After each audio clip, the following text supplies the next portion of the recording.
my background shows consistent performance. So after high school, I joined. A little bit about my business story is after high school, I joined the military, and then after a couple of years in the military, a couple 3 years, I got out and decided to go to university and studied business, and then got back into the military for a number of years. And a lot of the things that I'll bring to you today comes from that background of how to be ultra successful, because the military and where I was a high-paced environment, and it's about doing the right things the right way and getting the right results. So after the military, I worked for 3 corporations and really learned the mechanics of business there. Didn't learn that in university. Learned that by actually being in a business. First corporation I worked for about 8 years, and I spent in that 8 years, grew the business to about $220 million. So I was operating about $220 million of the corporation's business, and that's both in revenue and assets. Then after about 8 years, I started my own small business, and that was really a teaching ground for what works and what doesn't work. When I sold the business, I went back to consulting for about a year, and then I was headhunted by another corporation. And I took all the learnings that I had from the first corporation, my military and everything else, and developed a simple model. And in that company, we went from 2.9 million to $9.4 million in 3 years. We had a massive growth in that business. Spent about 3.5, 4 years there, and then went on to another corporation as their general manager, and kind of got that operating right-sized the business, kind of really tore it apart and rebuilt it in about a period of a year. But it was during that time that I started realizing, yeah, this is all fun and dandy. I come into organizations and I felt like I was a cleanup guy, and getting things running right. And then I would eventually just get bored, to be honest. It was during this last job that I was driving to work one day, and I said, I'd like to help business owners, a lot more business owners, with how to make this happen. Because I remember when I was that small business owner, there was kind of nobody to turn to. So my passion is really to help people succeed in business and in their careers. So that's why I became a coach, and that's why I'm here today. So, there's a great debate, entrepreneur versus employee. And the debate around that is, a lot of people say, well, I'm going into business, I'm an entrepreneur. Really, you go into business because you have a particular skill, and you think that either you can leverage it better than you are in the place you are. So you take somebody, let's say they're a mechanic. Well, okay, great. They decide to open a shop, and then they spend their day turning wrenches because they're really good at turning wrenches. But the overall view of looking at the business, there's sometimes a lot of holes in that. And that's really where the pain comes. Usually you can solve, through diagnostics, say, oh, if I replace this part or fix this vehicle will run properly type of idea. But when it comes to the business, it's the business that's going to keep you awake at night. It's all those things that are outside of your technical expertise that keeps you awake at night. Your cash flows, lack of payroll, not getting results from your marketing, et cetera, et cetera, et cetera. Those are truly the things that are going to keep you awake. So the first thing to understand is when we go into business, and I'll show you this a little bit later on, that you're really just moving from employed to self-employed. And you have to kind of move up the ladder to this entrepreneurship. And there's a point when, yes, you can be an entrepreneur. And that's when you're starting to do things with the wealth you've generated from your business or businesses. So one of the things that really holds us back, especially if we've started our own business, is what I call paycheckitis, right?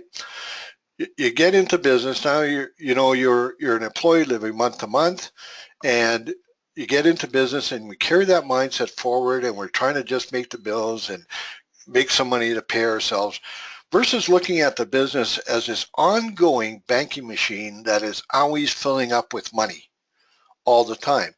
And first of all, it's really about changing your mind, saying, this is just going to be a system, and I'm going to build the business that generates this ongoing cash machine type revenue coming to me, rather than worrying about being able to pay the bills at the end of the month, whether it's the lease, the employees, yourself, right? I know a number of business owners that take less than their employees because the cash flow is not there or the profit's not in the business, right? So really start thinking about, how can I take my business and turn it into this ongoing instant teller that just keeps spitting out money whenever I want it or need it? And how can I take that money that it's spitting out and use it wisely? So the first thing you have to do is, I meet a lot of business owners and they're in a scarcity thinking mode, and I can tell that when they go, yeah, but. Well, forget the yeah, but. First of all, when you look at your business, I want you to look at the whole total market. And I'm not saying a global market, but even in your own community, you can look at your market. If you have a competitor, there's an opportunity to grow your business because they'll hold a portion of the market share. What portion of market share do you want? So if you look at the whole market and you said, well, in my industry, there's $10 million and I have to be doing $500,000 in revenue in that business, then you're really, what, 5% of the market. You have 5% market share. What would happen if you doubled your market share and got 10%? That's an extra half million dollars a year. Pretty exciting. But a lot of people get into the scarcity thinking that, and there isn't enough in the market for me to really grow. And I'll tell you what really starts happening in our mind a little later on is, but the first thing you have to do is look at your market and develop an abundant thinking mindset. There's lots. If you're not where you want to be in your business, you know what? There's a lot of room in the market. A couple of things that I look at, from the beginning of humanity to 1955, there was roughly about 2.4 billion people on the planet. Now, in the last 60 some years, there's over 7.4 billion. That's tripled since 1955. That's an amazing thing. There's more people in the market to sell to. There's more businesses in the marketplace to work with. So there's a lot of opportunity, and you have to have this abundant thinking mindset versus worrying about what's not there. They're not doing business with you because you haven't touched them properly yet or shown them why they should be doing business with you. The next thing is, the decision is yours. A lot of people will never leave their job, right, because it provides them security. But what you should be focused on is freedom. A lot of people think very short term. They don't have a long-term strategy. And depending on where you are in your age, whatever strategy you develop should go till when you decide to no longer be working or to want to change how you're working. So you need to start building longer term strategies. Nobody gets rich quick overnight unless you go to Vegas and happen to win big or something like that, or win the lottery. But the chances of that are fairly slim. All the success, if you look at successful people, they've had a long-term strategy. And I often, when I think about this, I think about Colonel Hadfield, Chris Hadfield, who was the Canadian astronaut, the famous Canadian astronaut. His story is he was 9 years old. They landed on the moon, and he said, I want to be an astronaut. He had that long-term strategy. Now that he's no longer an astronaut, he has another strategy, a little shorter term, but there's this long-term. Where do you want to be 20 years from now? Where do you want to be 10 years from now? Where do you want to be 30 years from now? Start thinking long-term. And when you look at your business, if you're looking for a quick hit, that's very rare and very happens occasionally. One of the things in the market I live in, and in one of the particular industries, we see a lot of short-term thinking. And there's a lot of fear in the market because of that. They're not looking at the longer term, realizing that there will be up and downs. However, the commodity, the product that they're working with will be here for probably the next 100 years, I would say at least. But a lot of people think, oh, today, today, today, and I watch it, all the stress and what it causes in the community and in the business community because of a lot of short-term thinking. And we've just had a downturn in my marketplace, and that downturn, you can really see where the short-term thinkers just didn't exist anymore. They're no longer in the marketplace. They no longer have a business. Some of them have gone bankrupt. Their homes have gone up for sale and everything else. Rather, had they had that long-term thinking and long-term vision of where they want to go and how they want to proceed, they were thinking short-term, and guess what? It happened. All the ones that I know were thinking longer term are here today, and now as the market is turning, they're the ones reaping the rewards. And again, scarcity thinking versus abundance thinking. If you're always worried about the yeah, but, you're never going to go anywhere. You have to understand that there is an abundance of opportunity in the market. And you can see that just by looking at your competitors.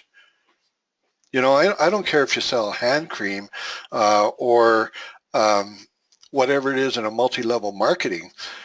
It's about swinging those customers from the product they're using today onto the product that you have. So something to really think about is there an abundance in the market? And the answer is yes. And the market is continuing to grow. So what does a successful business mean? It allows you to control your own life versus a glass ceiling. If you see your business only, oh, it's here today and I don't see it being able to grow much more, you're hitting that glass ceiling.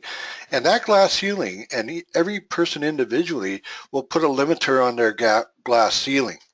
So if you really want to take control of your life and you want to break through that glass ceiling, again, get in the right mindset. If you're just going into business, what an opportunity to break through that glass ceiling. Now, once you start a business or you have a business, it's up to you doing the right things, reaching to the right people, those that you can influence to come and do business with you and break through the glass ceiling. Often in business, what you'll see is people will plateau. They'll be in business for a few years, things are going good, then they plateau.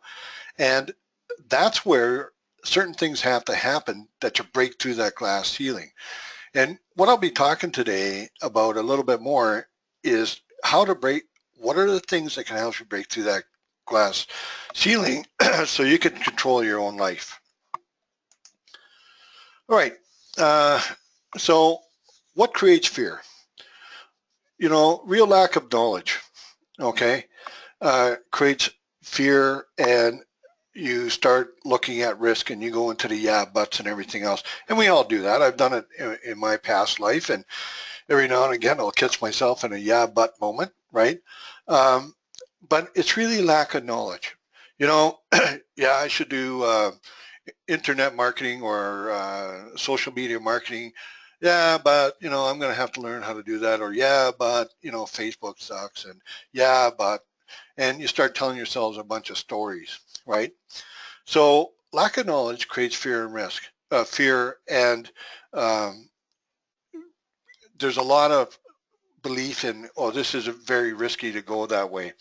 You got to think of it like building a house. You wouldn't build a house without a set of blueprints. You wouldn't build it usually without somebody who can design the house properly, right? Some kind of an engineer or an architect. If you don't know how to do plumbing and you don't know how to do the electrical, you don't know how to do drywalling or insulate, you're going to bring all these people in to help you build that house. If you're building a business, usually when you start your business, you have all that technical knowledge about, here's what I want to sell. Or, even if you take on a McDonald's franchise, well, they teach you how to make a hamburger. And yes, they have massive marketing and everything else, but how can you grow in the community? And why are some McDonald's more successful than other McDonald's? Same model, same everything. What's a differentiator, right? And, when things don't work out, we get into the yeah, buts. And then as we say that more often, it creates more fear and we see more risk. Okay? Knowledge and planning gives you the confidence, and these two together reduce fear. When you have knowledge, you gain confidence, and when you gain confidence, you can now reduce fear. So let's look at what is fear really, and how does it look if we're to kind of do a nice chart on it. Well, the first thing is you've got two parts to any chart. You got income and time in this case. So when you're an employee, right, and you have a job, you'll start a job and you'll be somewhere up on the income ladder. And over the next 20 years, if you stayed at the same job, your income would grow proportionately to inflation, and you get your 6% raise or 2% raise or whatever that is, and you may even get promoted, so you may have a little bit more of a bump. But after 20 years, really, you've moved along, and yeah, there's been some security and everything else. Well, here's the interesting thing. When you have a business, you really start at zero revenue. If you have no clients when you start your business, you are at zero. And you're probably putting money in so you can be in the negative. But with a business, if you do it right and you have the right mindset and you start learning the right things to do, your business can grow exponentially as fast as you want it to grow. And at certain points, if you hit plateaus and you throw in what I call an inflection point, then you can re-kickstart the business and reinvent it. And one of the things that I see with some of the business owners, they get a business, they run it for 20 years, and they think, they've made a good living and then done well. They put food on the table and able to take maybe a holiday here and there and get the kids through school and that. But their whole retirement sits in their business. Well, they go to sell it after 20 years, and yeah, people look at it, and then they'll start knocking away. And number one, you're not going to get what you think about it. And I've not seen one business sell, and I've been involved in a lot of sales lately, sell for what the owner thought it was worth. Because it's not systemized, it's not working like a business, it's really resting on the owner. The owner is the business rather than the business being the business. And one of the things, this is where our ego sometimes kicks in. When you start your business, it's you and the customer. Customers get tied to you rather than tied to the business. And we really got to move them off and tied to the business rather than worrying about who we are. Worry about my business will look after you whether I'm here or not. That's the value. And when you go to sell your business, that's the value. But in here, right in this bottom corner, that's where fear is. And that's what really stops a lot of people from going the extra mile or doing those things that are business related. It's comfortable to keep turning the wrench as the mechanic as it is opposed to have to start dealing with all the business stuff and, the plans in my head, stuff like that. Yeah, I have a plan. It's in my head. Yeah, how far is that getting you as you go back to turning the wrench tomorrow morning?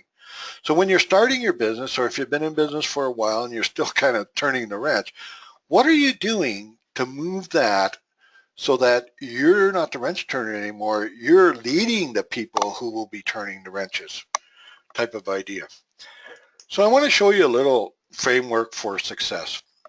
And this is something that really kind of came from my military background, right? The first thing you have to have is a very clear objective. And you have to be very clear and a lot of clarity in the objective. And a lot of people can get there. It's not quite as wild as everybody thinks. It doesn't have to be in great detail, but what it has to do is, I want to retire in 20 years with $4 million in the bank. And that's where I want to be, right? Type of idea. Or you could be like Colonel Chris Hadfield and, I want to be an astronaut. That's my objective, right? The next thing most people will understand is to understand the purpose that they're doing it. Even if you're selling uh, Nutrisystem or whatever that is, or any of the multi-level marketing companies, right? Usually you decide to start selling that product not only for the money, so one mission and purpose is the almighty dollar sign, but the other one will be to give nutritional benefits to people or whatever that is, or to be able to fix people's car and get them on the road. You get to understand your purpose. And the next thing that I see is people just go straight from mission. They kind of know where they want to go. They know what their purpose is, and they go right into execution. Well, great. And then they go into work every day, kind of turn on the lights, turn on the computer, and go at it and pray and hope that something's going to happen.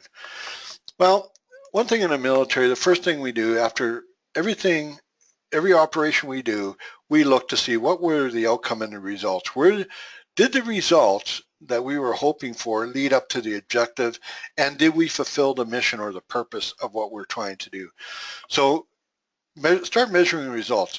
Is this working? Is this not working? That's where you start really making that investment in yourself and your business, when you start measuring things, right? The next thing is, once you get a mission and purpose, so I'm going to hop around here a bit, but once you get the mission and purpose, you need to understand the relevant data in your marketplace. So for example, if you're selling cosmetics from home, what is the cosmetics market worth in your market? How many competitors are there? What have your past results been? What are you looking for your future results? What is the relevant data? What are the key numbers you need to be looking at? In the military, we would want to know where the supporting units were, the units on our flanks, who's in support of us, how do we get exfilled if we get in trouble, what the situation is the enemy in, or what's their morale like, everything else. And the relevant data, what are your competitors doing? Are they sitting there and passively hoping the phone rings, or are they very aggressive in the market? How are they aggressive? What's the relevant data, right? Next thing is, once you collect relevant data, you know your objective, your mission purpose, you have to, and you get relevant data, you got to do some planning. And it doesn't have to be a great plan or anything else, but what it has to be is really a commitment to activity that you're going to do. Next thing is, and this is, you have to have communication, especially if you have a bit of a team in your company. What I find is people do planning and then file it in a drawer and never tell anybody what they planned. And they'll just come out with some very brief statements. One of the things we do when we hire, we spend a good portion of the latter part of every year just in planning for the upcoming year. So in November, December, my business partner and I were sitting down, and we spent about over a period of 6 weeks, kind of an hour a week or 2 hours a week, just in planning for this year, 2017. We sketched out the plan, and when we hire somebody, and then we roll it out to the existing team, but when we hire somebody new, we tell them what the plan is. We don't start them and really show them where their locker is or their chair is and turn on their computer and get all their passwords. Their first hour, we're sitting with them and telling them where we want to go. We do that so they understand what we want to achieve. And if they understand what we're trying to do, then they can help us do it. But if they don't understand that, it doesn't work. Next thing is kind of critical. We move up the scale. After you execute, you look at the results, and you have to do a debrief with the team. And that's sharing some information with them. How did it go in the military after every operation?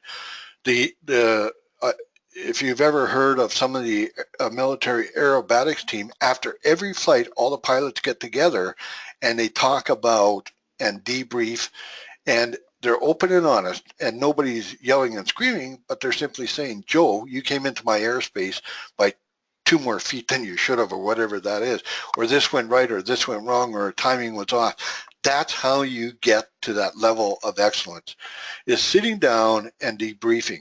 In our business, we sit down every Friday morning at 9 o'clock and we debrief the week, and then we look at where we're going next week based on what the results were that week. Now, here's a kicker that comes in between planning and execution, right? And it's the story we start telling ourselves. So let's say you do a plan and you say, you know what, here's a good one. I'm going to do 10 cold calls a week. I'm going to do 2 on Monday, 2 Tuesday, Wednesday, Thursday, Friday. Well, come Monday morning, you get busy, you go into work, turn on your computer, you start looking at emails, start fiddling around, you start doing stuff, and you're telling yourself the story, oh, this is important. That's one of the stories. Or the next story you'll start telling yourself is, you know, cold calling, knocking on doors doesn't work. And I bet you if there was 100 people in front of me who are salespeople, and I said, how many people believe cold calling doesn't work? Their story would be, hands raised, it doesn't work. The other portion would be, their story would be, it does work. So you know what? We'll start telling ourselves stories. Cold calling, maybe in the old selling encyclopedia cold calling door to door, maybe that doesn't work anymore. I don't know. But if I was selling Mary Kay Cosmetics, maybe that's not a bad framework.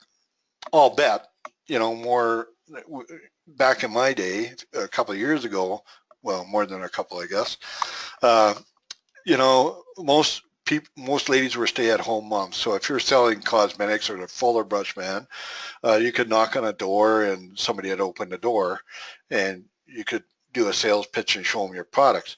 That may not work anymore in some industries, but certainly in a business to business, you still can start going in to a business and talk about, you may not get the owner, but you still can start building a relationship within that business. So cold calling may or may not work. But what story are you telling yourself? What story do you get into to say, I won't be successful in my mission? And if you start that negative talk going, forget about the execution. You'll just never do it. And then by the time, let's say now it's Thursday, you haven't gone out and the story's revolving in your head. Oh, one of the ones, oh, I need sales collateral. No, you don't. You don't need to walk in there with tons of pamphlets and everything else. You need to start building a relationship. That's all you need to do. And you don't do that by throwing all kinds of paper throughout their company, right? But we'll tell ourselves that story. Oh, I need a flyer. Oh, I need a presentation. Oh, I need this. These are all stories that we'll tell ourselves to stop us from actually doing what we need to do. In the military, the story really comes into fear. And I used to be a paratrooper or do parachuting, and one of the things you'd watch people sometimes talk themselves out of a jump. And there was nothing wrong. They just told themselves a story, and it's not going to work that way. Chances are they're wrong, right? But it's getting beyond that and moving beyond that story you keep telling yourself or that keeps running around in your head. So when we're in fear, we're going to do one of two things. We're going to fight or flight. And you hear about those stories about people who are broke and homeless and everything else, and then they get kind of peed off one day and they just start going for it. And they get rid of all those negative stories that are in their head, and they look at the positive story. They say, you know what? If that person can do it, I can do it. And they start fighting and they start going back in, and all of a sudden, Tony Robbins is one of those guys with one of those type of stories, right? Down and out and everything else, homeless, living in a car or something like that. And then all of a sudden, boom, there he is doing very well. And again, what was the stories that he was telling in his mind prior to? So when you're starting to tell stories, make sure you're telling positive stories. Okay? Knowledge removes fear, and I really want to put that in everybody's mind. It's the more knowledge you have, the less fear you're going to have in growing the business to provide the life that you want to live. So remember I talked earlier in the presentation about, the entrepreneurial ladder. We started as an employee, self-employed. You're the manager. Then you might hire some people and you really get to kind of be the owner. But then you got to move into an investor, and then you got to become the entrepreneur. And that's where you're starting to buy businesses. You're not going to go in and flip the hamburgers in that hamburger shop you just bought. You bought the business and you're looking at the numbers of the business. You're looking at revenue and profit streams. You're looking at share of market. You're starting to really look at that business and say, you know what, I could take this business and do this with it. Just recently, my business partner has started doing that. We're starting to look at businesses that we can start acquiring or open up on our own, but we have no interest in being the operator. We will leverage the skilled technicians in the business, but what we'll do is bring in the management structures, the structures that get those business going. So Jim Rohn, and just one of the most brilliant guys out there. If you don't design your own life plan, chances are you'll fall into somebody else's plan. And let me tell you, when you fall into somebody else's plan, you're just working like a dog, right? And at any moment they could say, you know what, my plan's changing a bit, you don't fit, goodbye, right? I don't know if any of the people today have ever been fired out there, but corporations come along or businesses come along, or if there's a downturn, if you're an employee, you're gone. If you own your own business and you start building your business, you're going to be the last one gone. But again, if you go right back throughout all that we've talked about today, you can see that growth pattern that you can go on. And it's starting to work on the business and starting to look at the business in a different way rather than you being the chief technician in the business. So the other thing that I want to leave you with today is before the lifestyle comes to work. And I see a lot of people, they'll go into multi-level marketing, they'll go into, with some organization and maybe like Sun Life and sell insurance or something like that, or this type of thing, and then they're looking for this lifestyle because you're almost sold on that. When you look at multi-level marketing, they sell you on the lifestyle and they bring up those, that 1% of 1% people come up and tell you how successful they are and did it. But those people worked hard. They did the work. And there's a few things that they do that make it happen, and they're consistent. They may not work 80 hours a week. You don't have to, but you have to be disciplined and you have to be working towards some sort or through some sort of system to make sure it happens. I have a good friend in Toronto or Ottawa, and she's with a multi-level marketing firm. She is a multi-millionaire. Her and her husband do extremely well, but they're extremely disciplined. And yes, they do not work 40 hours a week. When they first started, they were working 80 hours a week. But now when I watch how they work and what they're doing, it's good to see that they're not kind of knocking on doors anymore. They look at it a whole lot differently, and they built their team out under them, and that's what multi-level marketing is. A lot of people go, oh, it's pyramid schemes and everything. It's not. Every corporation is a pyramid. So get that negative thinking out of your head. One of the best things, and Warren Buffett said this, is that people can get into with low investment, and you don't need a ton of really great knowledge, is multi-level marketing companies. And there's good ones out there and there's bad ones out there. So due diligence. But if you want to be successful, you have to do the work. And you have to be disciplined around it. So how do you create rock star success? So to be a real rock star in your business, first thing is you got to have a clear vision of where you want to get to. You got to know what it's all about, and you've got to be focused in on that vision. Okay? Whatever it is that you want, that's the driving force. I've had a few friends over my time, and I remember a number of years ago I was talking to one of my friends, and I go, so what's your whole goal in the game you're playing type thing, right? And he goes, you know, Peter, I want to have a whole pile of money and a few friends. And so that was about 20 years ago. Today, he's got a whole pile of money and just a few really good friends, right? But and I kind of thought, well, that's kind of really selfish and everything else. As I moved on and really got into the coaching world and started understanding that and looking what my focus was when I was corporate and in the military, I went, that makes a lot of sense. You have to clearly know what you're out there to do. You have to know your objective, and it has to be crystal clear.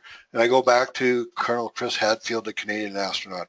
Very clear that he wanted to be an astronaut.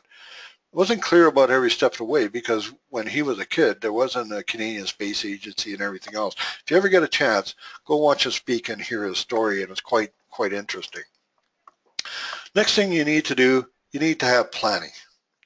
And in that, it has to be simple. I'm not talking about great plans and everything else. I watch some people, and especially the younger crowd now, they do a lot of doodling and drawing arrows and connecting things together. They're not writing forever. And I'm not talking about writing a big business plan. I've been dead set against that all through university and after. I do not agree with writing these great big business plans that nobody will ever read, that nobody cares about. And even when you go in for bank financing, I put my whole business plan when I'm going to the bank to look for financing to buy another operation or business or whatever, or to invest somewhere else on one page. One page tells the entire story. I do not write them a book. I have some backup stuff after that, but the plan is one single page, and it says it all.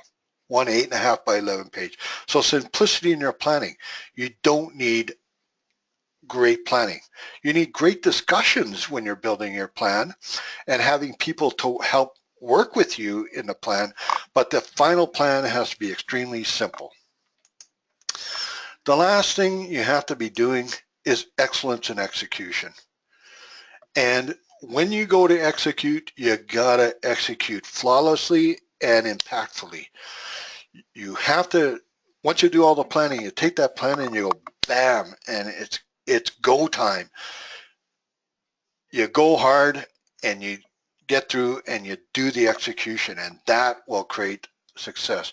So you have to have focus, simplicity, and excellence in execution to make it work. So there are two directions you can go from this point. One, I want to try and improve my business on my own. And a lot of people do that. They go, oh, I learned something today and I'll go forward. The other one is I'm interested in getting massive results. So what's next? So if you're really truly interested in getting massive results, it's about the next thing you have to do is you got to create an inflection point. If you're going along and you say, geez, you know what, I'm not going at the rate I want to be going, I want to accelerate that, you need to create an inflection point. So what you're doing today is getting you where you are today. If you want something different, you have to have something change and create an inflection point. So I've developed as an inflection point the affordable coaching program that people have been looking for. I hear a lot, and I heard it a few weeks ago, oh, coaching's so expensive. Yeah, it can be. And yes, I have some clients that pay the big bucks, but they're the biggest corporations. And one of the things was actually a friend of mine said, geez, I'd really like to work with you, Peter, but coaching's too expensive. I went, well, hold on, what do you mean? From what her mindset was, it was too expensive, right? But then I started looking at what can I do, because, you know, my goal is to help people succeed. That's what I'm passionate about. Way back in that third corporation, as I was going to work, I just went, I want to help people really get the results that I was getting corporately, that I've been getting corporately, and that I can get. So once she said that to me, it really kind of smacked me, and I went, holy cow, let's sit down and talk. And we got through it. Now we're working together. But then I started thinking about all those startups and all the businesses that don't have that big pot of money to put into coaching. My mission is to help as many people be successful as I possibly can. So I've developed this 12 week program. And the first week, we're going to get through breakthrough now. What's the things what's your glass ceiling? What's stopping you from being able to do it? If you're in business, you have the opportunity to break through wherever your glass ceiling is and become ultra successful. If you're in multi-level marketing, if you're selling insurance, doesn't matter what you're doing, if you're spinning a wrench in the garage, you can break through that. So the first thing is getting in the right spot to be able to break through. The second thing is understanding and the formula for change. What will it take? So now you got this desire, well, yeah, I'm tired of where I'm in today. I want to break through. What's the formula for change? How are we going to do this? So the second week, we'll be delving into the formula for change, right? The third week is let's get control of our time. And it's not about time management. People that say that to me, and I really get, well, people who know me don't say those words around me. You can't manage your time, but you own your own time. And you have to make certain decisions and make certain commitments, and that's how you start getting results. So we're going to focus on owning your own time and how to really make that happen so that you can get the results that you're looking for. The fourth week, we start talking about creating a new tomorrow. And what does that really look like? And what is tomorrow? And what does your tomorrow look like? Then we get into the business side. And there's only 6 numbers that matter. You know, if you've got a bookkeeper or you're doing your own books, there's a bunch of numbers. What does that mean to you?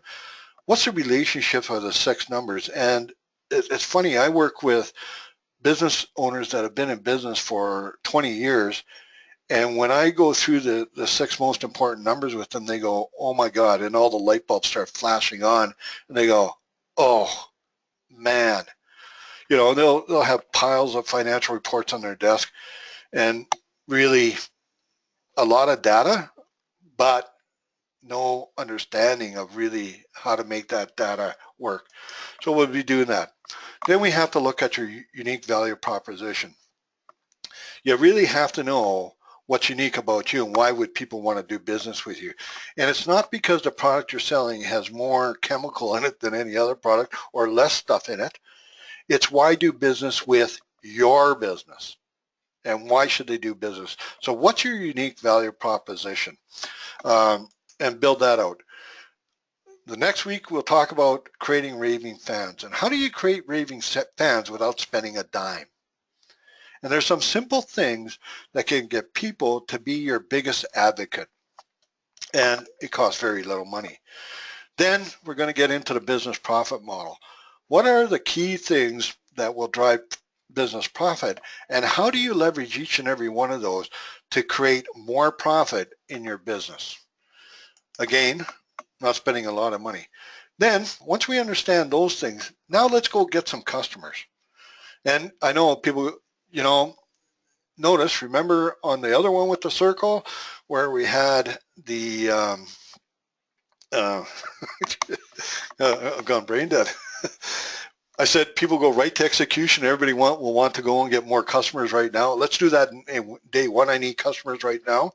But I find if you don't put these other things in place, you get a lot of business, or some businesses will get clients and they spend a lot of energy getting customers or clients, and then the other things aren't in place, and all you've done is show them how poorly you're going to look after them in the end.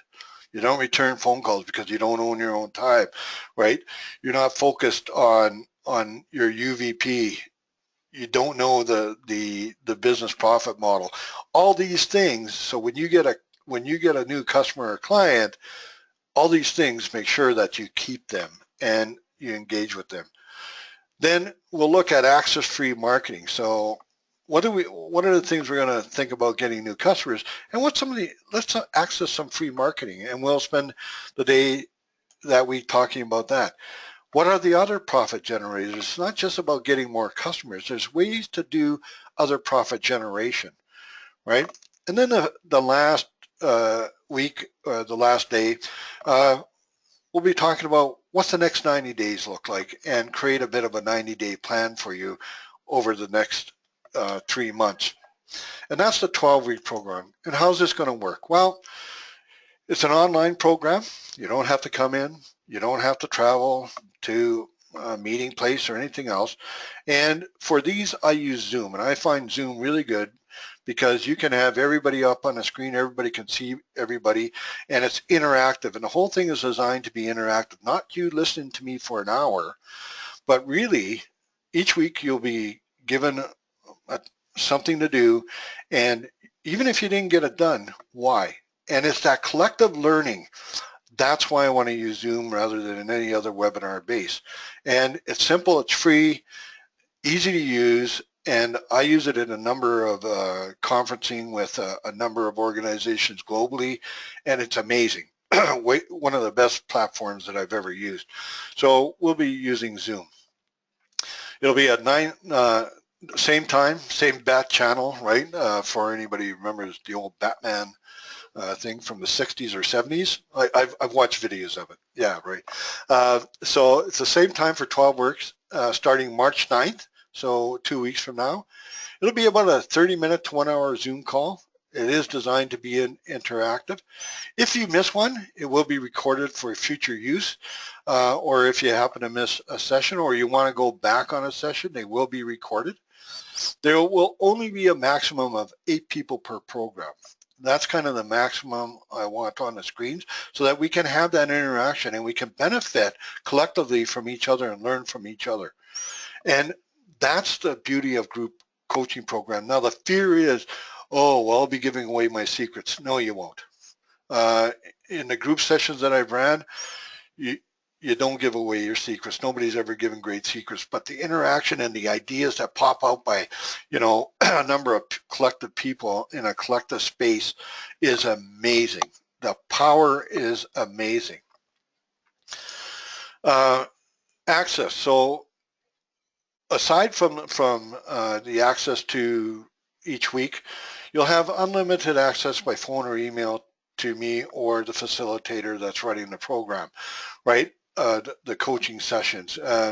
And this first one will be me because we're just launching this. So you'll have access by phone or email for that quick, what about this, or I'm stuck, right? And also throughout the program each month, you'll get an individual coaching call. So it's 3 coaching calls during the program that is set up to individually focus just in on you. So it'll be anywhere from 50 minutes to 45 minutes. Usually that's about the time a good coaching session lasts. And we'll be focusing in on where you're at and your particular situation, right? So what other tools that you're going to need during the program? So email to you weekly, you'll get a bunch of any of the documents will be emailed to you weekly. Any other tools that we use, they'll be sent to your email. I've been looking at setting up a Dropbox or a Google Drive or something like that. And what I find is based on people's technical ability as to whether they can access it. So it's just better if I email that to you. You now have it, you save it onto your computer, and you've got the tool for the rest of your life. What do you need? Well, what do you need to bring to it? First, you need to download Zoom. And you go to Zoom, ZOOM.us and download it. It's free. You need to have internet and you need to have a computer with a camera, right? This isn't phone coaching. This is, we want to create this active thing. We want to see your smiling, lovely faces, and we want to have a group. You need to have a willingness to learn and try new things. And most of all, an open mind and a passion to succeed, to do things differently, to get the results you truly want, right? And you need a pen and a notebook. It's that simple. Not a whole lot of stuff, right? What's the investment in yourself? You can either do it by 3 equal payments of $247 a month plus taxes, and or a full payment of $625 if you pay all at once, and you save 16%. How do you register? Oh, a guarantee. I guarantee I will give you your money back if you attend all the calls. And if you believe you have not learned or benefited from the program, if you truly believe you have not learned or benefited from the program, and I can't prove to you that you learned something, I will refund 100% of your investment, and you get to keep all the tools. I'm not going to ask you to send them back or destroy them or anything else, but you get to keep them. So 100% money back guarantee. How to enroll? What's really going to happen, we found that the link to our website was, or the enrollment form was down this morning. What will happen is after the call, we will email you how you can enroll. So we'll email that by the end of today at the latest. So my apologies for a little bit of a technical glitch. Jamie ran in here into my office a few minutes ago, and yep, it's down. So we'll get that to you by the end of today. So last and least, if you have a question, you can type them in the question box, right? And I'll take a few questions if there's any questions right now, or you can simply email me at peter@bigbizgrowth.com, and at the very bottom of the slide you'll see our website.